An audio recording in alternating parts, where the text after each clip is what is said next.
Russian zookeeper mauled by tiger. Visitors at a Russian zoo saved a woman from a horrific death by tiger mauling, and it's all thanks to their quick thinking.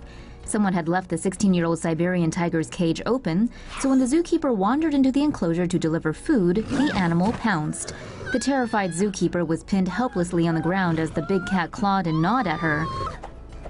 Onlookers began throwing rocks at the animal, but only made it angrier. It wasn't until some visitors hurled a table and chairs into the enclosure that the tiger got distracted, which allowed the zookeeper to flee to safety. The 44-year-old zookeeper was immediately taken to the hospital and is currently recovering from her wounds. The tiger was later shot with a sedative and taken back to its cage. Zoo staff say the animal has no history of being aggressive towards humans and will not be put down. They're also blaming the attack on the zookeeper, claiming that the gruesome incident happened because she violated safety protocol. That's nasty. Zebra turns on zoo worker during performance. Who ever thought zebras could be so angry? Apparently, not this poor guy who's being taken for a bumpy ride by the striped horse. During a performance in Chimelong Safari Park in Guangzhou, China, the zebra wasn't very happy about being rushed through his act. Tired of taking orders from the trainer, the zebra decided to bite back, and hard. Chomping on the man's arm, he then dragged him around for the next 2 minutes, running away from zoo staff and refusing to let go. Guests of the park could only watch in horror. When the zebra finally released his grip, the man, surnamed Lee, was lucky to have his hand back with only minor injuries. The incident took place on December 29th of last year, and the footage is making the rounds in a week of videos showing zoo animals getting revenge. A few days ago, a man who snuck into a zoo in eastern China met his end when he accidentally landed in a tiger pen, mauled to death as his wife and children watched. Maybe this is all an indication that wild animals aren't crazy about living in zoos,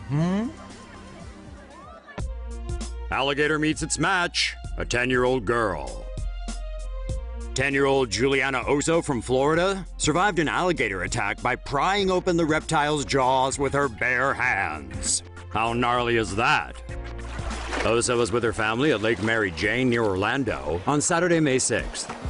She was sitting in shallow water in a designated swim area when an alligator surfaced and chomped on her knee and calf. Remembering a trick she'd learned while visiting Gatorland, Osa poked the gator in its nostrils. She then pried the gator's jaws open with her bare hands to free her leg.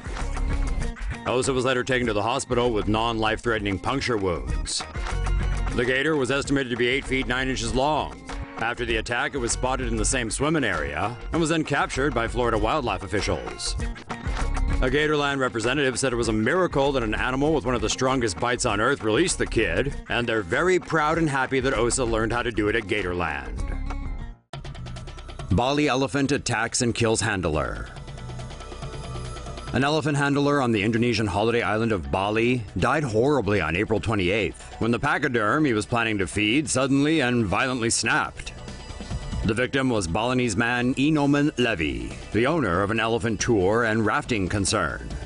According to eyewitnesses, Levy and 2 other handlers went to the elephant cage around noon to feed the animals. As Levy began the feeding, a bull elephant named Lampong attacked. The other handlers watched in horror as Lampong wrapped its trunk around Levy, lifted him up, and then smashed him into the ground with brutal force. Levy quickly lost consciousness. The other handlers swiftly delivered the poor mangled man to the hospital, but his injuries were too severe, and Levy died a short time later. A post-mortem exam revealed nasty gashes on Levy's head and the right side of his chest, according to the Bali Post. Police, stating the obvious, have recorded Levy's death as a workplace accident. One of the hazards of working with giant, unrestrained animals, unfortunately. There was no immediate word on the fate of the elephant. A 3-foot-long giant viper? Yikes! A dad in England who was bitten by a giant viper that slithered into his kid's stroller is now out of intensive care after fighting for his life. 27-year-old Josh Rose was picnicking at a park with his 2 sons, his sister, and her husband when he spotted a giant viper underneath his son's stroller. As he attempted to remove the reptile, the snake, reportedly a common European viper, sank its fangs into Rose's right index finger. Ouch! Within minutes, Rose went into anaphylactic shock. He later said he felt paralyzed and was even foaming at the mouth. A passerby was able to beat the vicious reptile away with a wooden stick. Paramedics soon arrived at the scene and spent an hour thinning Rose's blood and pumping him with adrenaline after his heart rate dropped to 4 beats per minute.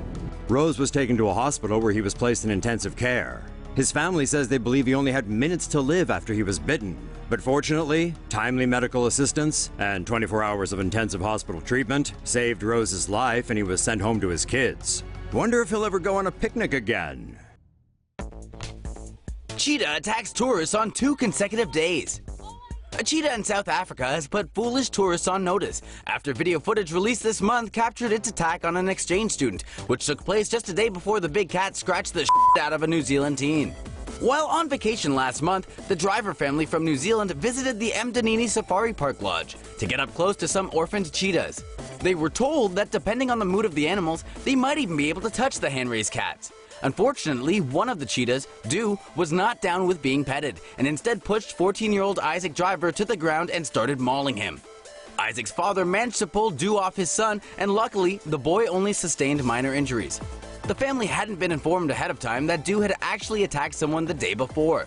Had they seen this footage of the cheetah getting too close for comfort with exchange student Peggy Liao from Macau, they probably would have kept their distance. Liao escaped without injury, but you don't get past a cheetah attack without some psychological trauma. South Africa's tourist board does have an anti-petting policy for wild animals, but somehow it's still legal in the country. Go figure. As a result of the bad publicity though, cheetah interaction has been suspended for the time being.